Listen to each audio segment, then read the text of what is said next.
Welcome to Goober Time with Dr. Chris Chismore, hosted by Tom and Griffin. We are your hosts, Tom and Griffin. Unfortunately, our illustrious friend, Dr. Chris Chismore, is away on his important research and unable to host a podcast this week. But fear not, dear listener, because he has left us in charge, and we are going to try to do a really good job of a podcast. This week, Dr. Chismore has asked us to talk about regrets and failures. Okay, guys, welcome to Goober Time with Dr. Chris Chismore, hosted by Tom and Griffin. Unfortunately, this week, once again, Dr. Chismore was unable to host the podcast, so he has left it up to me and Tom. Yes, but he did email me. He did email me telling me where he was this week. Incredible. And it's in a completely different spot than he was last time. Wow, okay. I think last time he was... he had just introduced the people of North Sentinel Island to the idea of game night. That's right. Through Wingspan. That's right. And this week he's actually all the way in Calgary. He's in Canada. Alberta. Yeah, he's in Alberta, and he is trying to breed a chill Labradoodle. He's going to be the guy to finally figure it out. He's going to balance it just right, the genome of the Labradoodle just right, so that it's not a raving psychopath. Yes. Desperate for attention and riddled with anxiety. Absolutely. Absolutely. He's trying to breed a better Labradoodle. He's working with the original breeder which is why it fits so well with this week, said his one regret was that he made the Labradoodle. That's his biggest regret in life, I believe. Yeah. And I think more people need to know that. I think even if they do know that, though, unfortunately, we're in a time and a place and of a species that does not give a shit if they heard that. The humans who have Labradoodles, if they hear the guy who made them say this was a big mistake and it never should have existed, they would be angry, ignore it, lash out violently, probably. We might have a few listeners who probably are getting do. Kind of angry right now. If you have a Labradoodle, let us know with a 5-star review. You can do this one on Yelp. Yes, we can. I think the good thing about all of this is by the time we have like 20 episodes out, we're going to have the most insane, chaotic 5-star reviews ever, because people are just going to say, some of them will like be responding to things we've asked them to respond to from over a year ago. And then others of them will be just things like, I have a Labradoodle. 5-star review. I have a Labradoodle. That's great. Let us know that. That's all. And that's all I want to hear. If you have a Labradoodle, I don't really want to hear a story about it unless it's really good one. Really, we can't go without it. Otherwise, I have a Labradoodle, 5-star anywhere. I said we'll do it on Yelp. That is going to require us, I guess, claiming an address at a business and putting that up on Google. So that's one more thing to do in the office of Goober Time, Tom. The office hours. Yes. And I think we can safely just use your actual home address for this. Okay, yeah. That would be great. Since you've, I think, come so many times so close to just fully doxing yourself. I truly, at this point, knowing that we have 569 downloads, I would be comfortable with that. Okay. I truly am like, my information has gone out. My home address is probably, I get a fucking email that says that my information has been found on the dark web every few months. That's not good. And so I'm like, of course, probably few thousands of people have seen that address. They probably don't follow me online, but you got to figure that out. You can't be whatever you're doing that has your address linked to something on the internet. You got to scrub that. And me too, if that's happening, but I don't think it is. So Chris is away again. As is the case, as is standard. Yeah, as is standard. I was going to say, as is the premise. Yeah, as is. Immediately lifting the veil on the concept. Is our reality. Chris is away again. Yes. I'm just trying to get us back on topic to talk about. Me too, dude. Regrets and failures. Learning from them. Do you have anything you really want to get off your chest? Well, I just was going to say that, as so many of our listeners, they're trying to optimize their life. They're trying to not waste a single moment. I think we've talked about this before personally, but this idea that there truly is a lesson to be learned from everything. You must learn a lesson from every single thing in your life. Exactly. If I'm going to honor the promise I made to Belmont University when I graduated, it was that I was going to be a student for life. Yes. And therefore, there is always something to learn from. Absolutely. And there's a lesson in everything, even in your failures. I think regrets is an interesting one, but I think there's probably some lessons in there. Yeah, absolutely. I think that's a really important thought as student for life. Student for life. We should start a college where you can't get a degree from the college. You just get shoved out, and they say you don't get a degree from here because you never graduate. You're a student of life. You know when you graduate, when the priest crosses and closes your eyes, and then they put the coffin in the ground. Yes, that is an excellent. Clearly, guy who's never been to a funeral, guy who's just heard about, not even read about funerals. A guy who thinks the priest is like doing this, and then I guess he closes your eyes. Yeah, he closes the eyes because they just leave the eyes open for the first chunk of the funeral. Right, so you can see back into your loved one's soul. Jesus. The soul, the window, the eyes, the window to the soul. Yes, the eyes are the window to the soul. Excellent. Immediately got off on confused myself, forgot what I was talking about. It's okay. We were talking about university. You can never graduate from it because you're a student for life. I just random memory is at my graduation there was a kid, he was like an exchange student, and he was the speaker.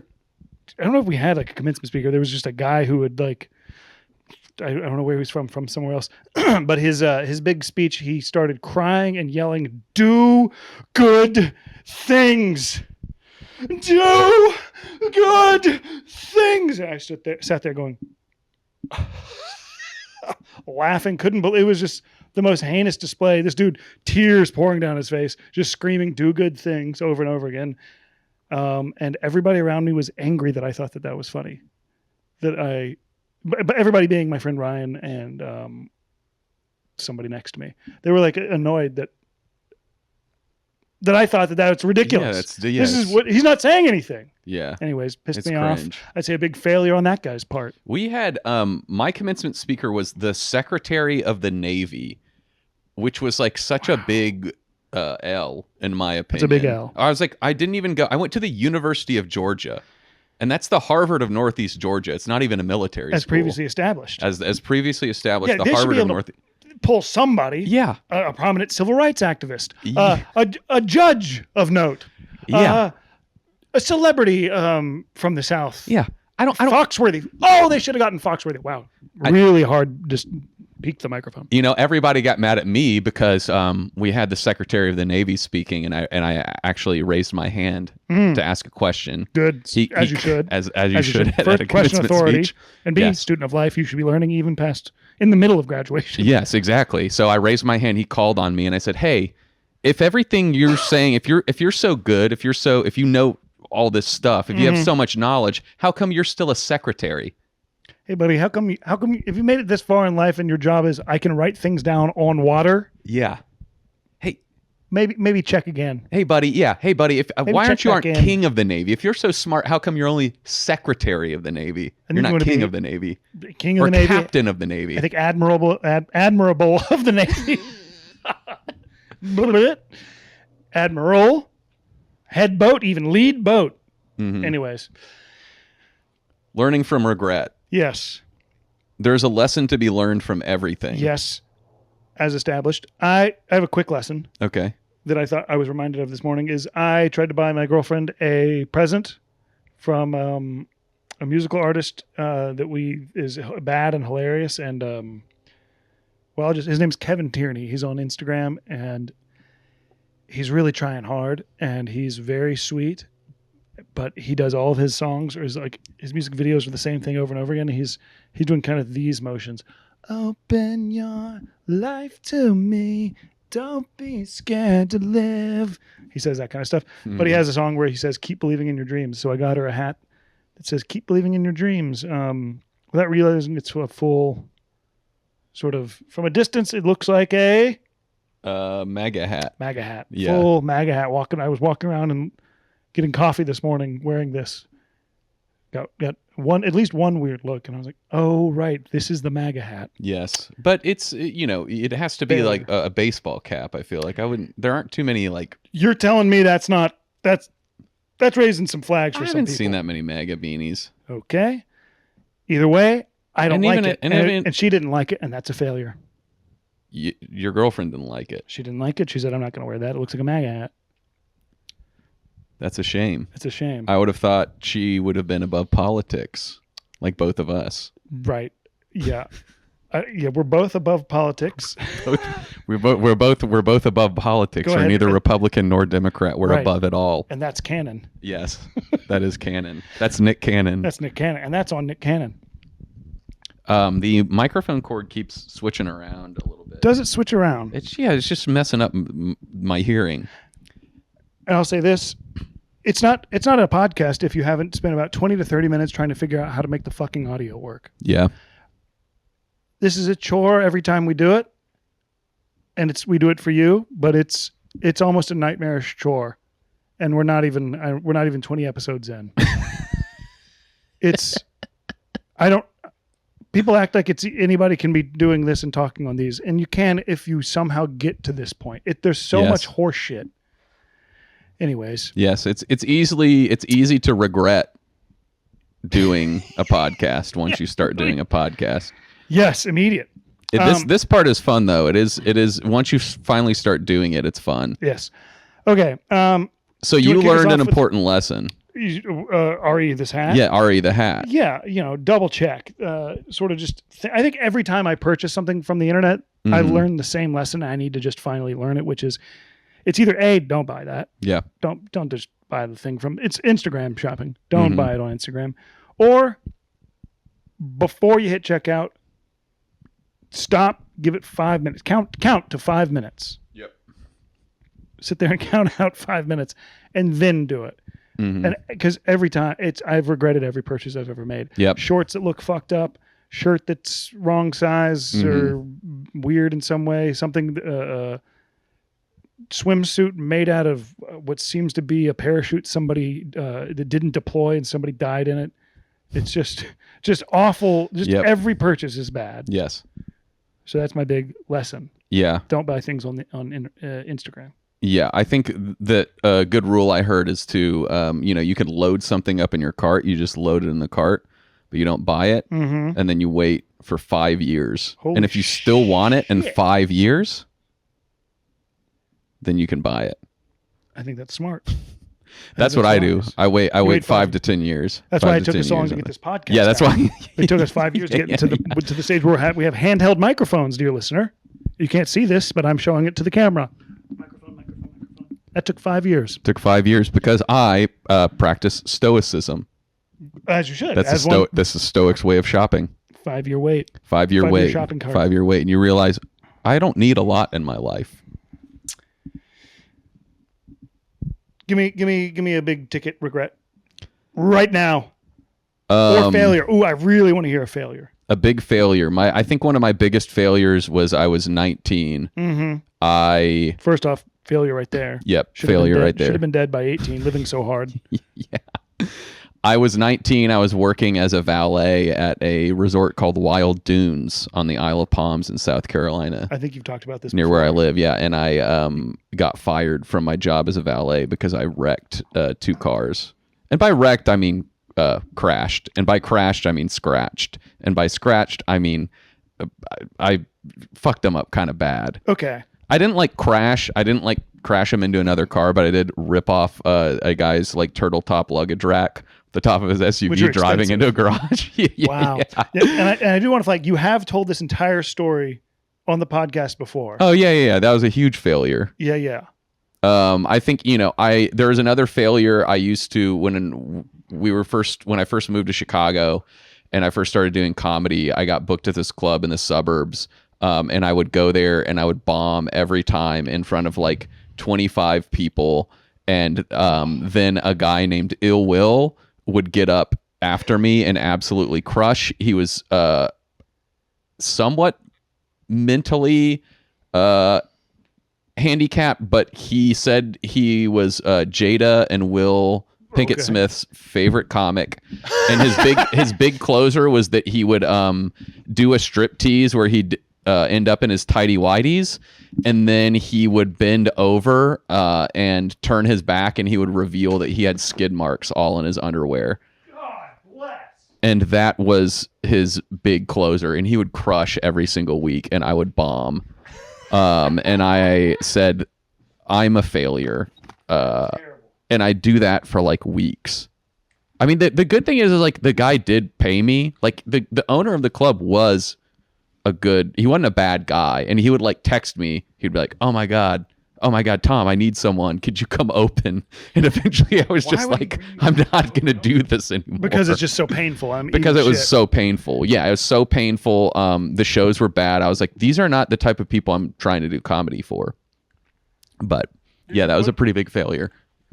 And did you learn any comedy lessons there? I think. Did you get better at stand-up comedy from that? Yeah, I did get better at stand-up comedy from that. I also think I learned to, accept failure. I think that I learned to embrace failure, and that, you can fail and then you just wake up the next morning and then you just do another comedy set, and then that's it. Then you can do better. Yes. And that's your last comedy set. Everybody forgets about you bombing, including yourself. Until the next time you bomb. And then until the next time you bomb. I think there's probably some people who hold on to those for quite a long time. Yeah. They're in the audience and they see somebody just utterly eat shit. I probably do that. Saw Jamie Kennedy one time, but that was with you. Yeah. At the Comedy Store. He was just kind of, seemed like he was blackout drunk talking about sniffing women. I'm going to hold that against him for the rest of my life. Yep. Tiffany Haddish, too. I watched her eat absolute shit at the Comedy Store, and she ranted and raved about not understanding they, them, or trans people or something. Yeah. In a way that was just so objectively, regardless of your stance on anything, if you're the most hardcore conservative, there was nothing funny in it for anybody. Yeah, there are no jokes. Besides it just being patently offensive. Even if you liked that kind of being offensive like that, not one goddamn joke. Yeah, not yeah. And I'll hold it against her till the day I die. Yeah, that's true. Day I die. Well, the thing about those people is they're already famous, and I was not. Right. In fact, I couldn't have been further from fame. Right. I think there are probably some audience members who are more well known than me in the local community. Regional realtors. Yeah, regional realtors. Respected dentists. Regional Realtors is an incredible name for either an improv group or an indie rock band. Yeah. Incredible name. I mean, bad. Really terrible. Yeah, I mean, if there was like a Herald team, an improv team called Regional Realtors, I wouldn't hate it. Yeah. I'd watch it. I guess as far as those go, that's not that bad.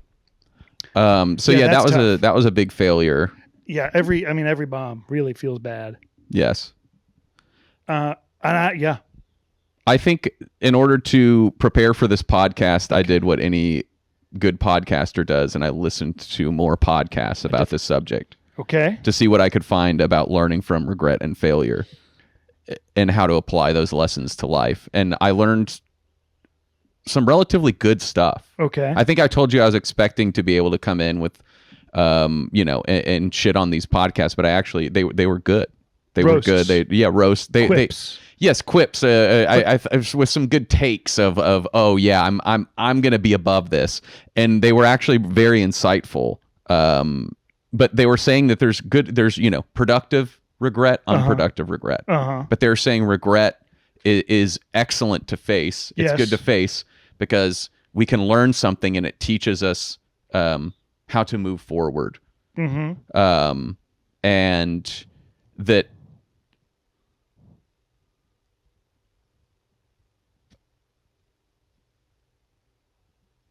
Somebody hit pause. Yeah, somebody hit pause. Somebody hit pause on Tom. I guess hell? What I was trying to say is that, what I'm saying? It's so hard to do this. Even just the talking sucks. No, I know. I was kind of like I just because because I'm getting all this fucking. There's no noise. Yeah. Nobody's hearing that noise. Okay. Well, it's just like completely. I'm only hearing it in one ear.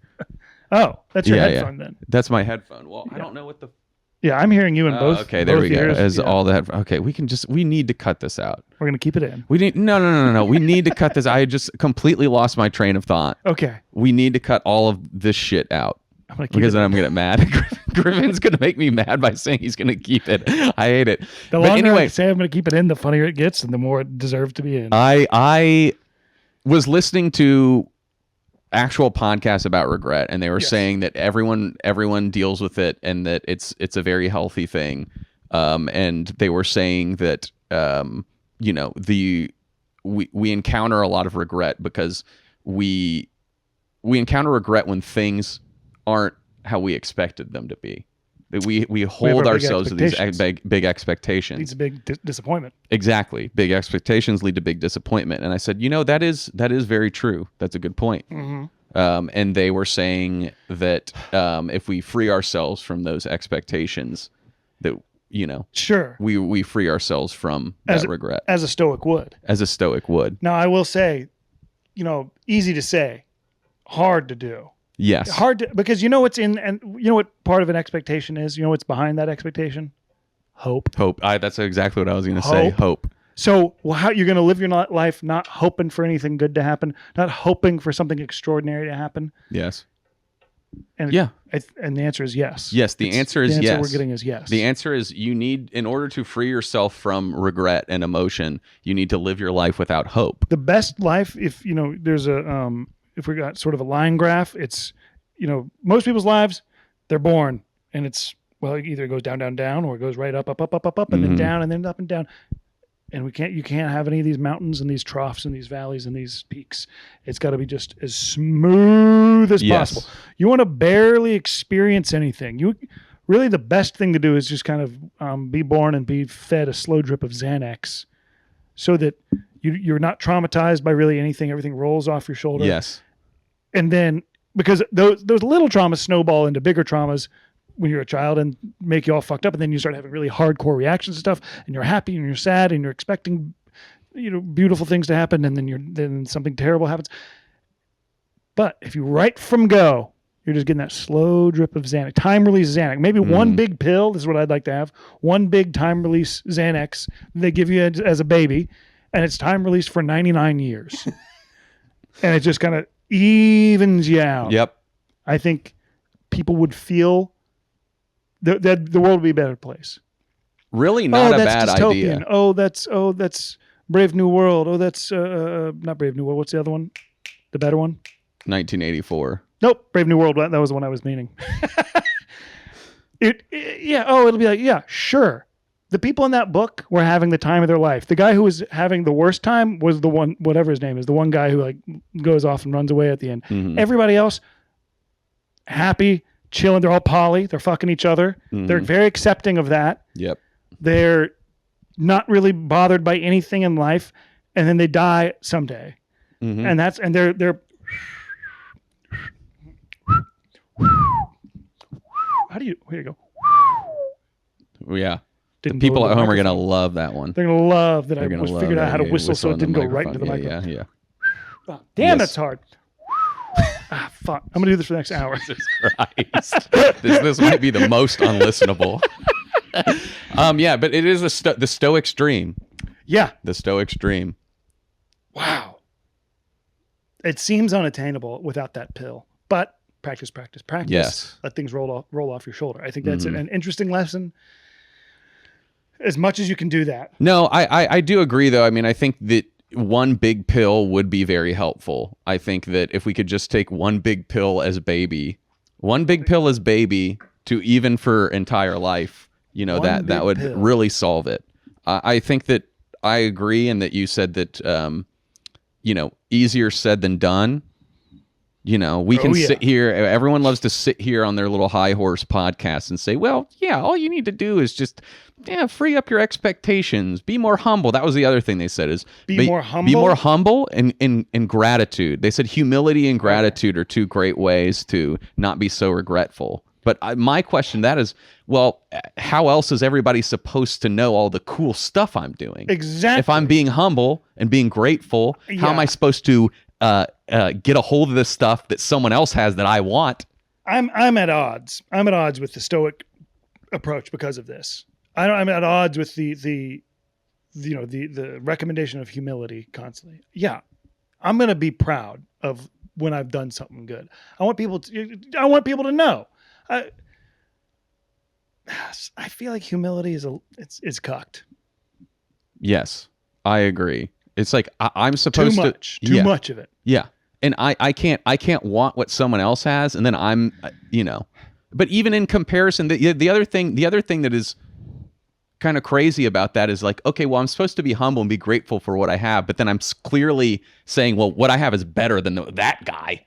which isn't humble. That's not humble. Being if you have if you're grateful for what you have and you're comparing yourself, because what they said is that we only compare ourselves to people who have better things than we do. They being who the are above us. psychologists on this other podcast. The psychologists on this podcast telling us about these mainstream right. scientists. Right. Mainstream scientists. I'm turning against them. I can feel myself turning against them. Yes, absolutely. Mainstream science is saying that we only compare ourselves to people that have more than us, and we don't compare ourselves to people who have less than us. So we're always wanting something. That I buy. But the prescription of, I'd say, extreme humility.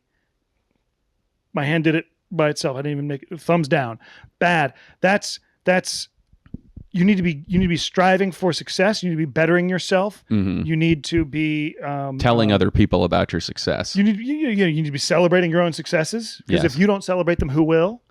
All That's the things. The engine of greatness does not start with humility. It starts with confidence, ego, near narcissism. Yes. Near shamelessness. Yeah. I have seen some of the most self-absorbed, shameless, sociopathic people I've ever known go on to great success. And what's holding me back is how humble I am. Yeah. I would agree. And how riddled with shame I am. Mm-hmm. I have quite a lot of those things. I don't know that I need that. Mm-hmm. If the goal is though to move to avoid regret, avoid failure, or avoid feelings of regret and feelings of failure, then sure, do what this random psychologist has said on some random podcast. But I don't know if I agree with that premise.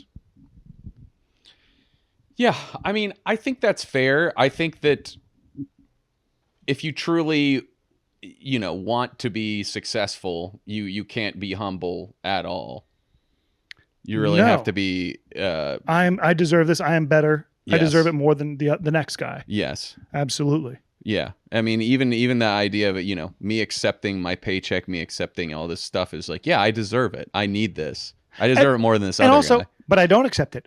I should be getting more. I'm looking towards the next promotion. Yeah. I just got a promotion at work. Congratulations. I don't know how much they're going to be paying me, but they've said it's in the works. We're going to be paying you some more. You've got new responsibility. Okay. And I'll tell you this, whatever that number is, I'm not happy with it.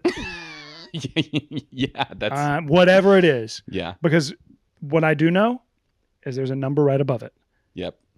$1 more. That's the thing about numbers, is there's always one right above it. That's the thing about numbers. It's going on merch. That's on the merch table. That's the thing about numbers. There's always one right above it. Is that from Monty Python? That seems like it's from something. That's from Goober Time with Dr. Chris Chismore, hosted by Tom and Griffin. Incredible work. Tom. Incredible work. We have our first real thought. our first unique idea. There's always one more number. we have one big pill. Oh, right. We invented the concept of one big pill. I have that. From baby. That's me. Okay, you invented one big pill. I invented. You gave it to Goober Time. Okay, I invented it and I gave it to Goober Time because I am a benevolent inventor. Wow. Okay. I'm like Jonas Salk, the guy who invented the polio vaccine and said, I'm not going to patent this. Everyone can have it. This is for everyone. I did that, but with the thing about numbers is there's always one right above it. You did that, but with a rhetorical piece of merchandise. Yeah. You're just like Jonas Salk, but for fake merchandise. Yes, exactly. So, Great. Good. And I thank you for that. And the viewers and listeners do too. Were we leading to something else?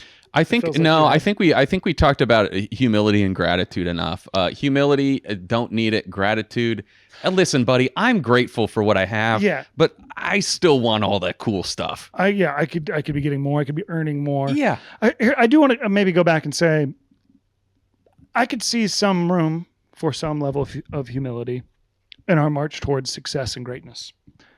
Well, yes, and saying that, you say, oh, I'm humbled. I'm humbled at the, before the gifts bestowed upon me by God.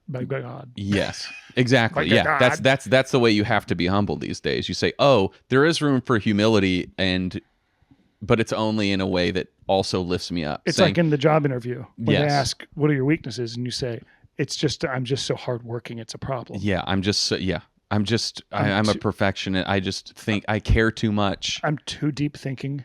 Yeah. That's not a thing anybody's ever said in a job interview. If I was interviewing someone and I said, "What's your biggest weakness?" and they say, "I'm too deep thinking," I'd be like, "Come on. I'd be like, this guy's hired. This guy's on the board. No, yeah. If someone said, "I'm too deep thinking," I'd be like, that takes a lot of gumption. You know where if I were hiring at a think tank, that's applicant number one. That guy's getting the first slot. Yeah. How do think tanks, like, how do you even get a job at a think tank? I think it's like how you get these days a career in entertainment is you have enough followers on Instagram. It's their equivalent to that. Okay. So well, first off, now I'm having an incredible thought about academic Instagram. Maybe there's a space for that to exist. It's only for them. JSTOR, if you will, but for academics only. Oh yeah, my wife got into academic Instagram. This is a thing? No, I mean a separate app. Oh, you mean a separate app? She's on the side where the academics are posting their stuff for us normies. She got into stoic quotes for a little while. That's great. But that was what I thought when you said academic Instagram. In this instance, you are creating a separate app called Academic Instagram. Well, I don't know the title of it yet. But no, I think that an app, finally a social media app for thinking. You know, they have Uber for food, Uber for food, for helicopters, Uber for everything's Uber for something. Yeah. Uber for movies, Netflix. They should have. Yeah, that's what everyone calls Netflix, Uber for movies. Yeah. And yeah, that's what everybody calls Netflix. And they should have academic Instagram. Instagram for academics. I am fully Instagram for academics. Yeah. What kind of content we finding on there? Something's sliding out of my brain. I don't know. You and I don't get to see it. It's just for the academics, the tried and true. The tenured professors. Here's what I say though. I mean, we could take a peek because we're the guys on top. We just start the business. Yes. And we let them have at it. Here's the field. Here's the pasture. Yeah. You guys go buck ass wild. Mm-hmm. We'll charge a premium, just like JSTOR. $150,000 a year to be in there. Or whatever. I don't know what a college pays for JSTOR, but I bet it's a lot. Yeah, I bet it's $150,000. It's probably $150,000. Because there's that guy who killed himself because JSTOR is coming after him, right? Boy, that sounds like a story. I don't know. He leaked something from JSTOR, and then they threatened him with copyright infringement, and they were going to throw the fucking book at him, and he killed himself. Wow. Coward. Yeah. Sorry. I regretted that as soon as I said it. Well, that's your learning. What did you learn from that? Well, I learned that it's hard to balance between being a penis boy and being a griffin. Yes, yeah, I think that's hard to know when to be yourself and when to be a full cockmouth. Yeah. Well, yeah. I think we're both. Yeah, we're both figuring that out. Yeah. Wow. I think if we blur it too much, we're really in dangerous territory because if you say something ironic that's evil. Well, how's the audience to know? We're off on a fully separate conversation, but how's the audience to know when you're being pretend bad? Yeah, that's true. You just have to trust them to know. We just have to trust. We have to assume the height. We have to perform at the height of our intelligence. That's true. Assume our audience are poets, poets and artists. This is what we learned in what I'd like to refer to as grad school. IO improv. But you normies might know it more as improv class. Okay. Sorry, I got us way off. That's on okay. Instagram for academics. I don't even remember what started that. It felt like a lightning strike in my brain. If you're hearing wiggling, it's the cat in the background. Yes, which brings up another point that I heard on the podcast is they said that we should really be forward thinking. The psychologist recommended being forward thinking because he said no other animal gets caught in the sunk cost fallacy. Oh yes, this is a good point. Yes. I'm going to. You have two more tokens of referencing another podcast, and then you're out. Okay. And I'm sorry I did research for this. No, that's okay. That's okay. But I think going forward, a show of confidence and a real penis boy move. Yes. These are your thoughts. Yes, I know. I should be doing that. You know? Yeah. That's kind of fun. Yeah, I think in the future I will take others' ideas as my own. I think the rest of this podcast, you can just go ahead and own everything that you heard on a different podcast as if it's your own original Okay, well, I also, you know what else I discovered this week? I discovered that kids show regret, first show regret. Wow. Anywhere from the ages of 4 to 7, which is that's a pretty large range. 4 to 7. 4 to 7. That's like 4 years old to almost twice 4 years old. Damn. What's okay? I'm trying to think if I had any regrets that early. What's an example of a child just like, oh, I knocked something off the table and now I feel bad about the or like thing I just did. I ate too much candy. I hit some kid. I definitely hit kids, and then I would like feel bad about it. And by hit kids, I mean like I would like slap my cousin on the back. Or like, how the hell are you know, I think I never like fought that much with my sister, but I think I'd be like, what would happen if I hit my sister? And then I would hit my sister, and then she'd like cry, and I'd be like, oh, that was bad. And listeners, you know what I said earlier about some of the most raving lunatic, sociopath, psychopathic people being more successful than me? Case in point right here. Tom used to fantasize about hitting his sister, and he has more Instagram followers than me. Yeah. I, on the other hand, fantasized about lifting my sister up, helping her career, championing my brother and my sister. Never once a mean thought. Maybe sometimes I wish they hadn't been born, but other than that, not me doing anything to them. That's the lack of my parents doing something. Mm-hmm. So there. Well, yeah, I wouldn't. I in a sense I would credit hitting my sister as a kid to my success now, because it's that desire for experimentation and acting on my impulses and saying, what would happen if I did this? That is that amount of risk taking has led me to many things that I don't regret. And when I do regret them, I say, oh, I learned from that, and I move forward. Wow. I don't get caught in the sunk cost fallacy. I'm a forward-thinking animal. I like that. I only think about my future self. How is this going to benefit my future self? Wow. Because that's another thing I discovered this week, is that when you are making a decision, you should always be making that decision for your future self. Mm-hmm. That's something I struggle with. Mm-hmm. I'm living in the here and the now. I'm living about maybe 13 seconds in the future at most. Yeah, that's what all the Zen guys have it wrong. You don't want to focus on the present. You want to focus on the future you. Yeah. And getting to bettering yourself at all times. Yeah. Maybe that's why you're not as successful. That could be true. That's I would say almost exactly true. You don't have as many Instagram followers as me because you're not trying to do things for Griffin. I'm thinking a week from now. I'm thinking maybe a week from now is a stretch, but I'm maybe thinking that far ahead. And that's not often. I'm doing things for myself 55 years, 65 years. I'm doing things for myself 200 years in the future. Wow. I'm buying plots at Forest Lawn. Bagging air. You know, bagging air. Canning water. Yeah, canning water. Yeah. Yeah. Wow. Yeah. I don't really do that at all. I need to be living in the future, not 13 seconds ahead and not years in the past. Let me tell you, I'm regretting things. I'm ruminating. Mm-hmm. That's where it turns bad. You cannot marinate. You cannot ruminate. Some regrets, good, especially if you can learn lessons from them. I don't think we've really talked about any lessons we've learned from regrets or failures yet, so I'd like to do that. But definitely, I'm a victim of or a participant. I'm not a victim of anything. I am a participant in rumination, and I need to divest myself of that activity. Yeah. So it's hard. It's hard.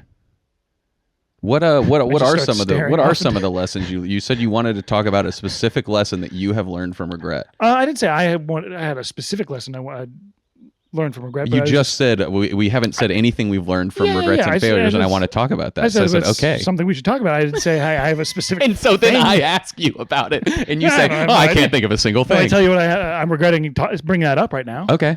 No, regrets. I was thinking about this today. First off, I guess maybe we've already said it, but I have no real regrets and failures. I just have every failure is but another layer of wrapping paper on my next success, which is a gift. That said, I regret my behavior and my attitude mostly in the past. Very rarely my actions. That's interesting. You said my behavior and my attitude, kind of like you're saying, I regret my personality in the past. Yes. Yeah. Okay, this is some growth. This is some growth. Oh, yeah. I can tell. Hey, if we can all be speaking as friends of Griffin, we've been waiting to hear this for a long time. All the listeners who are mostly friends of me and Griffin, we've been waiting to hear this for a long time. I really hate this. I really hate this.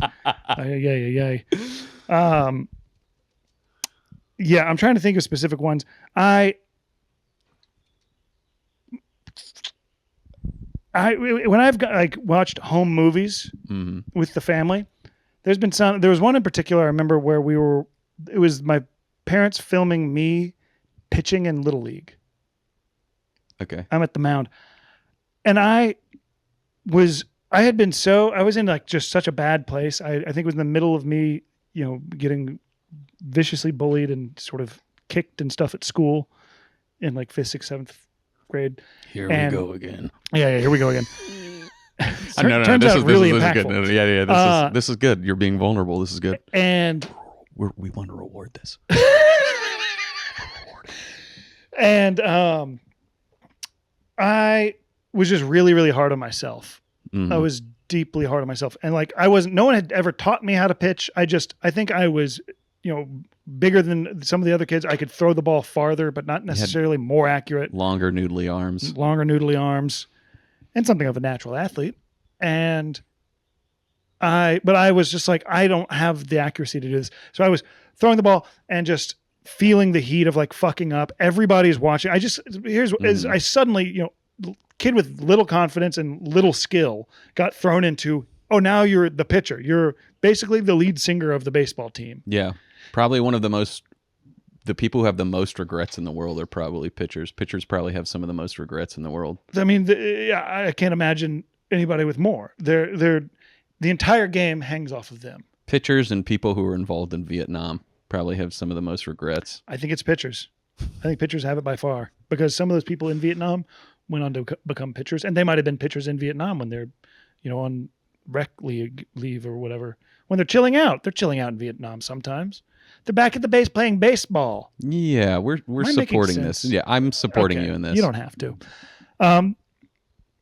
Anyway, there was just a video of me, and you can see just I am visibly being so hard on myself, and like making a show kind of like how much I'm I'm flagellating myself for like, I know I did a bad job. I want everybody to know that I know I'm doing a bad job. Yeah.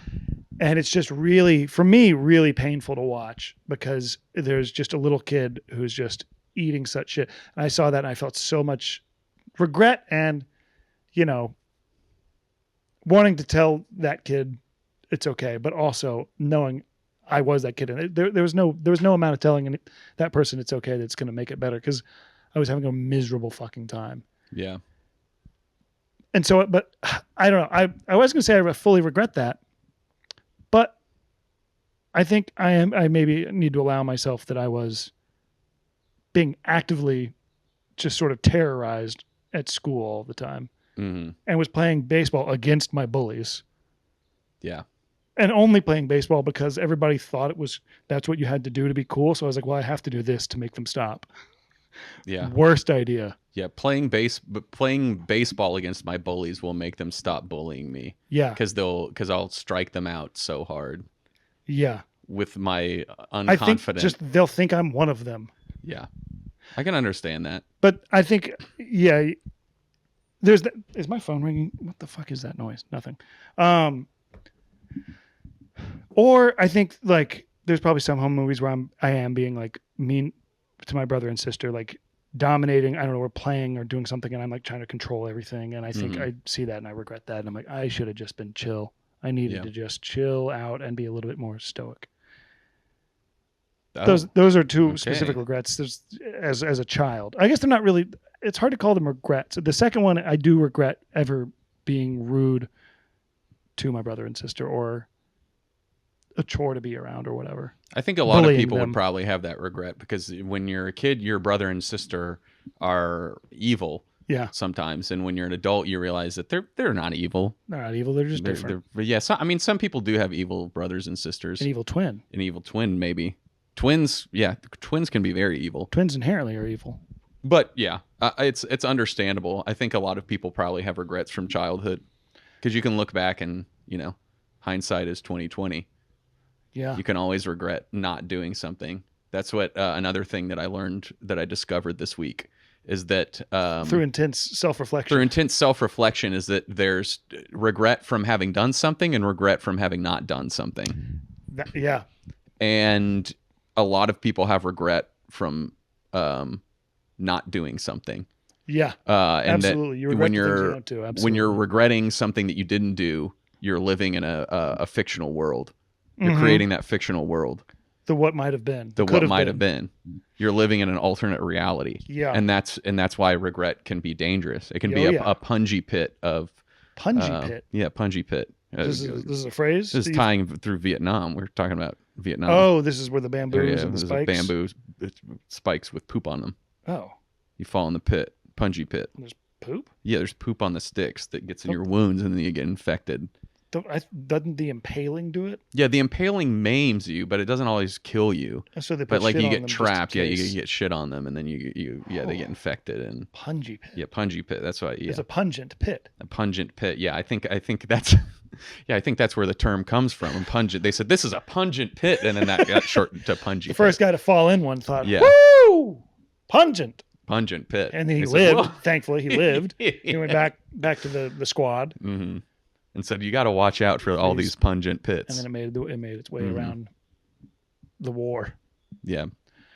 I think one of my regrets from early adulthood and adolescence is definitely like, again, I think it was being hard on myself. I think it was, I really was very religious, and I defended religion a lot.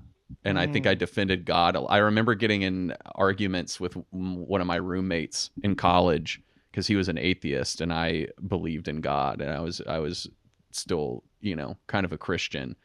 And I kind of regret going to bat all those times. Like, we were good friends. We never got like actually mad at each other, but I wasted so much time and energy hating on myself, and I think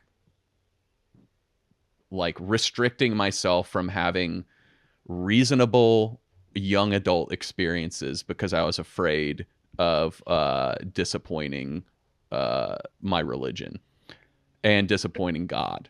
And I think I regret a lot of that. Wow. Yeah. Like you regret making yourself feel guilty. I regret being hard. Yeah. I regret making myself feel guilty. And because I made myself feel guilty, I think I made other people sometimes feel guilty, specifically like women I would date. I think I had weird hangups about like sex. Mm-hmm. I had weird hangups about a lot of things. And I think that, I mean, I don't think I was like evil or bad, but I think that like, sometimes I regret that like people had to like help me learn lessons, Mm-hmm. And that's a regret of mine. I'm like, oh, this person, like, they kind of just wanted to like date me and fuck, and I like turned it into be something weird. Yeah. Wow. Wow. And like I regret that they had that, and then they would be like, oh, I'm not interested in you, and then I was like, well, it's something's wrong with them, and then I would kind of like, I think at some points I would be a little bit like not vindictive, but I guess like I'd harbor a bit of a grudge, a little bit bitter. Yeah, I would be bitter, and in reality, the problem was kind of myself and the way the weird, the religion that I had been raised in, and I'm not trying to put blame on anything, I guess, but I am like, I just should have chilled. I wish I would have chilled out a little bit more. Wow, Tom, we're getting very vulnerable. Yeah, I think you said something vulnerable, and I think I felt the tone shift from, Well, and now once again, at the end of the podcast, I'm going to have a classic moment of regret at the podcast, at me nosediving the podcast. That's okay. I think some people will appreciate it. Maybe 5 out of every 10. I think to pull it back, I think, something I thought of during the week was, for moments like these, I was like, when stuff gets too vulnerable, what we should each do is say our favorite sex position. Jesus Christ.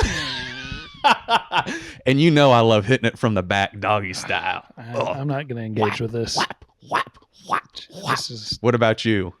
Come on, man. The same people who are going to like you doing that are the people who comment about ham. They're the ham commenters. Come on, man. You're playing it up for the ham guys. Come on. Give us a little taste. Jesus Come on, Christ. I know you like to get it. I'm about to do time. I'm a sexual guy. I'm a sexual man. I like sex. I like sex. I like going down on women. I like it when women go down on me. I love sex. I love the feeling. I love the feeling of sex. This is Tom Fell's classic character, a guy who likes sex. This really is a classic character of mine. I think you've maybe done it before on the pod. I'm not sure. No, I don't think I have. I think I've done it in the green room for our friends from time to time. What are you looking at? I'm looking at my list of failures and regrets laid here bare before me on a Google Doc. Okay. Should I not have been doing that? No. I think you should have been naming your favorite sexual position. Jesus Christ. And what it sounds like. Mine sounds whap, whap, whap, whap. And now I got a nice microphone. I don't know. Yeah, now you have too much power. Oh, God. No one wants to hear about this. No, I think probably nobody likes this. Do you think you'll have any deathbed regrets? Wow. I try to live so that I won't, but it's unavoidable that you'll. Well, deathbed, that's like a big ass regret. Mm-hmm. Most of my regrets and like my rumination have involved past relationships. Mm.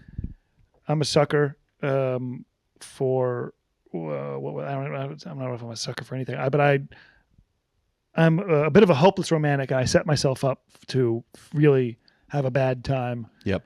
When a relationship goes south. Yeah, Griffin, you're living in that fantasy world. You're living in that alternate reality. Oh yeah, I've thought about this a lot. I regret that I didn't say something. I regret that I said something this way. I regret that we didn't, talk about this sooner or earlier. Or I regret that I was, so young and naive and just confused or whatever, and all of these things for revolving around relationships that ended in the past. I do have. You're kind of regretting things you did and didn't do. Oh yeah, well yeah, mostly yeah. In that scenario, yeah. Regretting things you said, regretting things you didn't say. Yeah. You're kind of in a relationship, long-term relationship with regret. Whoa, it's time to break up. You owe me $3,000. Yeah, you don't get it until I've broken up with the regret.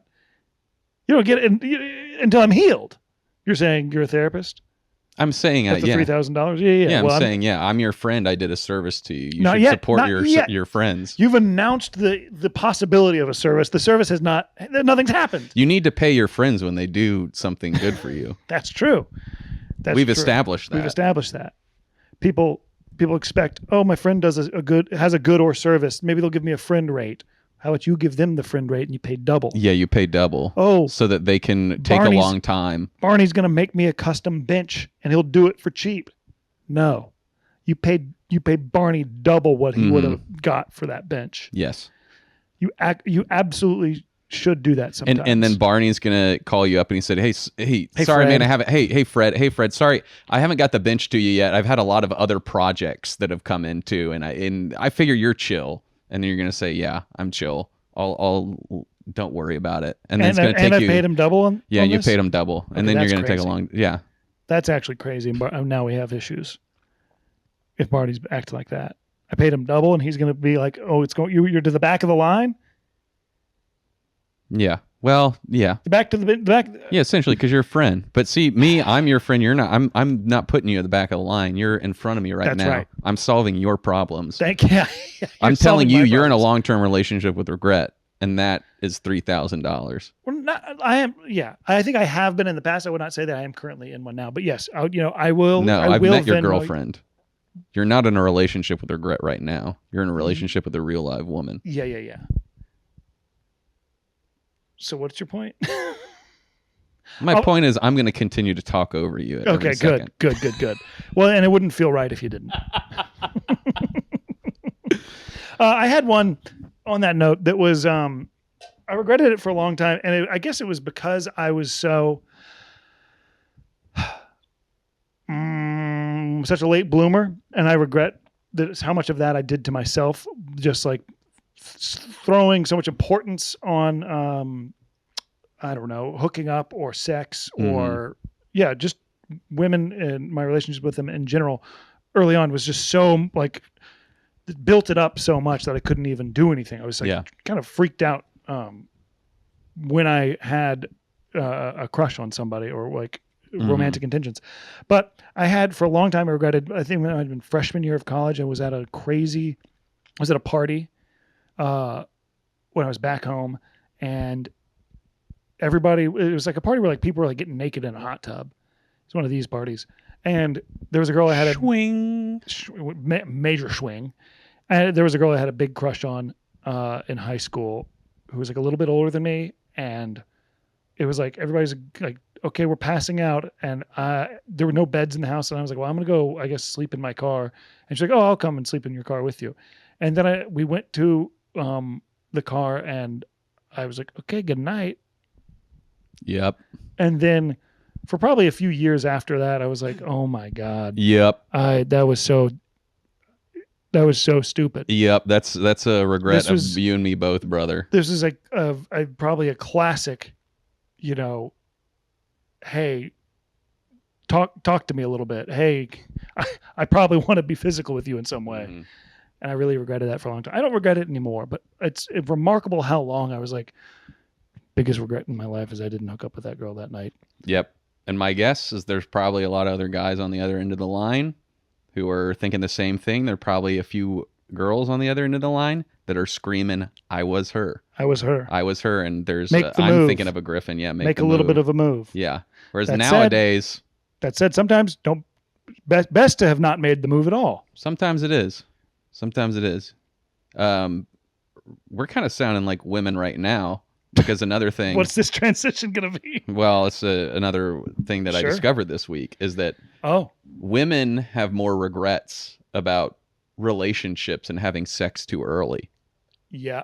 And all we've been doing is talking about how our regrets are... Not having it early enough. Or kind of not having it early enough, but our regrets are about relationships. We're two pigs. And they say... makes me sad to hear. It is, yeah, it is. Quite sad. It is, and men have more regrets about materialism. Like, I regret that I bought this thing? I think it's like I regret that I didn't take this job or I don't make more money. Oh, I see. I regret that I didn't invest in Bitcoin in 2011 when it was first started, like that type of shit. Yeah. Or that I regret that I did. I regret that I invested in, Hawk coin. I put, all our money in Hawk coin. Wow, I think we're much more sensitive than the average guy. Yes, I think we're smarter, more sensitive, physically stronger, physically better looking, more spiritual, more ethical. I'd say better diet overall. Yeah, better fashion. Everything. Incredible fashion on display here. Yeah, that's why we have a podcast. They don't give a podcast to any guy. You can't look like shit and have a podcast.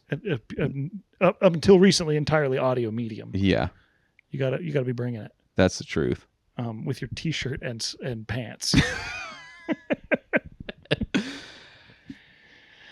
Do you have any failures that you can think of?